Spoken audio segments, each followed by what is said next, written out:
عمرك سألت نفسك ايه هي افضل طريقة تتعلم بيها اي مهارة في الدنيا؟ يعني لو انت عايز تتعلم انجليزي او برمجة او مونتاج او اي مهارة تانية، ايه هي افضل طريقة تتعلم بيها وبشكل سريع؟ لان زي ما انت عارف التوجه لسوق العمل الحر زاد بشكل كبير جدا، خصوصا الفترة اللي فاتت، والمنافسة بقت كبيرة قوي ما بين الناس. عشان كده الناس بدأت تلجأ انها تتعلم مهارات جديدة عشان تميز نفسها. ولكن في اسئلة كتير بتيجي في بالك لما بتكون عايز تتعلم مهارة جديدة، زي مثلا ايه افضل واسرع طريقة للتعلم؟ وازاي تحدد كمية الوقت المطلوبة عشان تقول خلاص انا بقيت متقن للمهارة دي؟ وازاي توفر وقت كبير ملوش لازمه وتتعلم اي مهاره في اسرع وقت ممكن؟ النهارده هنجاوب على كل الاسئله دي عن طريق بعض الخطوات هتطبقهم على المهاره اللي انت عايز تتعلمها عشان تقدر تتعلم اي مهاره في الدنيا في اسرع وقت ممكن. اعمل فنجان قهوه وخلينا نستمتع، بس ما تنساش احنا في القرن ال21، من حق افهمك وحقك تكون فهيم.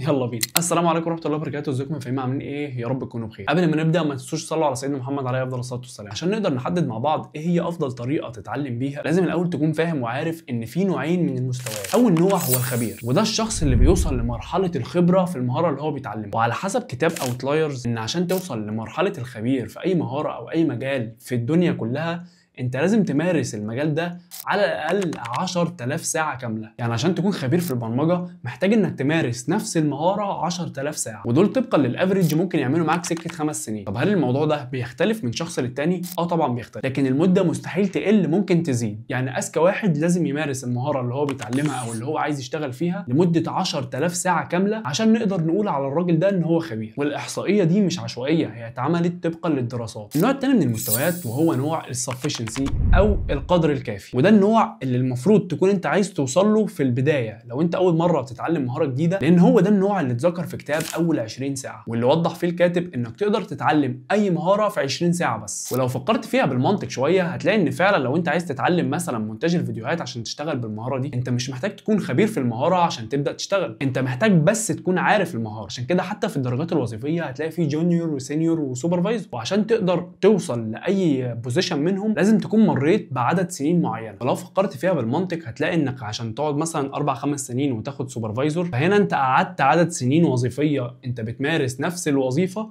عشان يدوك بوزيشن عالي. يبقى في البدايه احنا متفقين ان احنا مش عايزين نكون خبراء في المهاره من البدايه، احنا بس محتاجين ان احنا نكون عارفين المهاره وعارفين اساسياتها وبنعرف نشتغلها ولو بنسبه صغيره. وده تقدر تعمله في 20 ساعه بس. ايوه ما تستغربش، انت تقدر تتعلم اي حاجه في الدنيا في 20 ساعه بس. وخلي بالك الموضوع ده فيه ميزه حلوه قوي، انك لو مثلا مش لاقي شغفك ومش عارف تشتغل ايه ومش عارف ايه هو افضل مجال تتعلمه، فانت ممكن تتعلم مهارات كتير قوي بالقدر الكافي، وكل مهاره منهم يكون ليها 20 ساعه من عمرك. والمهاره اللي هتحبها اكتر واللي هتكون حاسس ان انت هي دي المهاره اللي انا عايز اكمل فيها، تبدا بقى تدخل فيها على المرحله اللي بعد كده، واللي هي ازاي هكون خبير في نفس المهاره دي. طيب حلو يا عم الفهيم، انا همشي وراك وهكون عايز اوصل للقدر الكافي بس في المهاره اللي انا حددتها. تقدر بقى تقول لي ايه هي الخطوات العمليه او ايه هي الخطه اللي انا انفذها عشان اقدر اتعلم اي مهاره واطلع منها باستفاده كبيره جدا وفي 20 ساعه بس؟ ركز معايا بقى في ال9 خطوات دول عشان لازم تعملهم كلهم. اول خطوه هي اختيار المهاره المناسبه. انت لازم المهاره اللي انت عايز تتعلمها دي تكون بتحللك مشكله، يعني لازم يكون في مشكله في حياتك والمهاره دي هي اللي هتحلها، مش مجرد ان انت عايز تتعلم وخلاص، لان هو ده اكتر حاجه هتديك شغف وهتديك دافع انك تكمل في المهاره دي. يعني مثلا انت عايز تنوع مصادر الدخل بتاعتك وقررت ان انت تتعلم برمجه لان انت بتحب البرمجه وسامع ان الناس بتجيب منها فلوس كتير والكلام ده كله، فانت هنا بقى عندك الدافع اللي يخليك تتعلم البرمجه. انما مثلا لو انت قاعد فاضي ولقيت فيه كورس فرنساوي مجاني على النت، قلت انا هاخده عشان يبقى معايا اي لغه وخلاص، ده طريقه غلط. لازم تحدد المهاره اللي انت عندك دافع انك تتعلمها، لان هي دي المهاره اللي هتقدر تتعلمها في 20 ساعه بس. تاني خطوه، ركز طاقتك على مهاره واحده بس. ما ينفعش تتعلم مهارتين في نفس الوقت، لان المالتي تاسكينج هيشتتك بشكل كبير جدا. انت لو عايز تتعلم مهارتين ممكن تخلص مهاره وتبدا في اللي بعدها. يعني ما تقولش ان النهارده هتاخد 3 كورسات او 4 كورسات ل4 مهارات مختلفه، اوصل للقدر الكافي في مهاره منهم وبعد كده خد اللي بعدها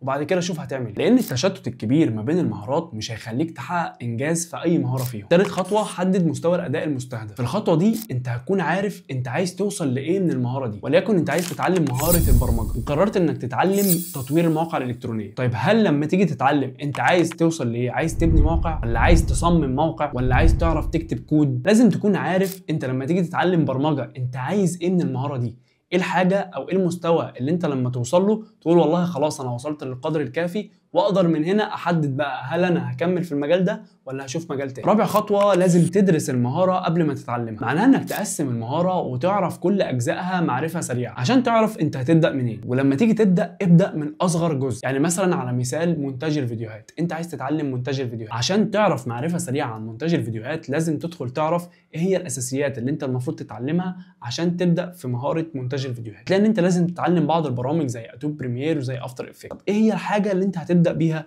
انت هتبدا بحاجه اسمها الفيرست كات او التقطيع. التقطيع ده بيتم على انهي برنامج؟ بيتم على برنامج ادوبي بريمير. فانت اول حاجه هتبدا بيها هي ادوبي بريمير. فانت لازم تدرس المهارات اللي انت عايز تتعلمها قبل ما تتعلمها عشان تعرف انت فين وعايز تروح على فين وايه هي الطريقه الصح، عشان ما تضيعش وقت كبير. لان قلت لك او احنا هدفنا ان احنا نخلص مهاره في 20 ساعه بس، عشان ما توصلش لحته ان انت تكون مشتت وسط ما انت ما بتتعلم. انت لازم تكون عارف كل زوايا المهاره اللي انت عايز تتعلمها، وده هيسهل عليك الدنيا جدا اول ما تدخل في معمعه المهاره دي. خامس خطوه، تجميع الادوات المستخدمه. هنا انت بتحسب الادوات اللي انت هتستخدمها عشان تتعلم المهاره. هل هتحتاج كمبيوتر؟ هل هتحتاج موبايل؟ هل هتحتاج لابتوب؟ هل في كتب معينه لازم تشتريها؟ لازم تكون عارف ايه هي الادوات اللي انت المفروض تستخدمها عشان تتعلم المهاره دي. ما تستناش انك بعد ما تبدا تدخل جوه تتفاجئ والله لا انا مش معايا لابتوب فانا مش هعرف اتعلم ال 3 دي انيميشن. طب ما بدات فيها ليه؟ ضيعنا وقت في البدايه. الخطوه السادسه، ازاله العوائق اللي هتعطلك. طبعا الوقت اللي انت هتحدده عشان تدرس المهاره اللي انت عايز تتعلمها هتمنع فيه كل حاجه ممكن تعيقك وانت بتدرس. يعني انت مثلا محدد ساعتين في اليوم، خلال الساعتين دول هتمنع اي حاجه ممكن تشتتك زي الموبايل زي اللابتوب لو انت مش تستخدمه. ده غير انك لازم تهيئ البيئه اللي انت قاعد فيها عشان تكون مساعداك بشكل كبير انك تجمع اكبر قدر ممكن من المعلومات في اقل وقت ممكن.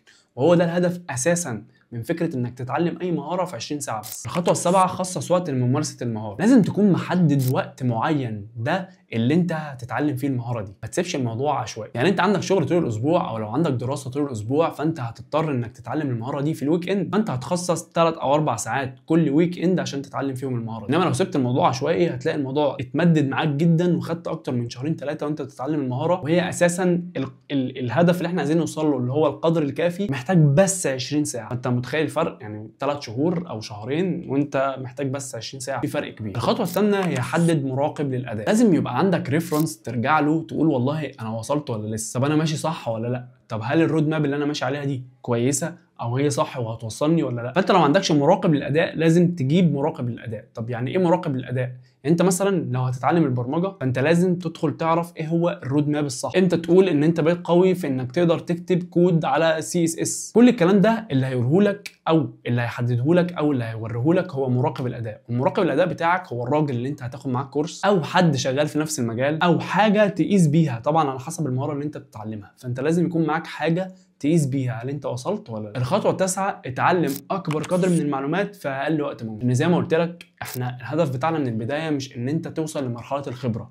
انت مش عايز يتقال عليك خبير في المجال اللي انت بتتعلمه، انت عايز توصل للقدر الكافي. فانت حاول ما تضيعش وقت كبير في حاجات يمكن هتاخد منك وقت كبير. حاول ان انت تاخد اكبر قدر ممكن من المعلومات في اقل وقت ممكن، ولما توصل للقدر الكافي وتقول خلاص انا المجال ده انا حبيته وعايز اكمل فيه، المهاره دي انا هكمل فيها، ابدا بقى خش في الديتيلز اكتر وابدا ان انت تتعلم ان ديب اكتر وخد كورسات اكتر وطور نفسك في المهاره دي اكتر واكتر. دول تقريبا اهم 9 مهارات او اهم 9 خطوات انت لازم تعملهم وانت بتتعلم اي مهاره جديده. لان ال9 خطوات دول انت لو عملتهم كلهم انت هتقدر تتعلم اي مهاره بالقدر الكافي في اسرع وقت ممكن. انت بتلاقي ناس كتير بيتسموا متعددين الشغف او بيبقى عندهم شغف لكذا حاجه. يعني مثلا معظم الناس اللي هي بتعمل فيديوهات على اليوتيوب او بتعمل كونتنت عموما هتلاقيه بيعرف يكتب سكريبت، هتلاقيه بيعرف يصور، هتلاقيه بيعرف يعمل مونتاج، هتلاقيه بيعرف يعمل حاجات كتير. هل هو خبير في كل حاجه منهم؟ مستحيل. مستحيل ان هو لو خبير في كل حاجه منهم هو زمانه في حته ثانيه، بس هو عارف القدر الكافي وازيد منه سنه في كل مهاره منهم. فانت عشان توصل للمرحله دي هتفتح قدامك شغل كتير جدا. انت عشان توصل لها اعمل ال9 خطوات اللي انا قلت لك عليهم لاي مهاره انت عايز تتعلمها وانت هتوصل للقدر الكافي في المهاره اللي انت عايز. اتمنى يكون الفيديو عجبكم، فيديو صغير ولذيذ. لو عجبك ما تنساش تعمل لايك وتشترك في القناه. اشوفكم الحلقه الجايه، سلام.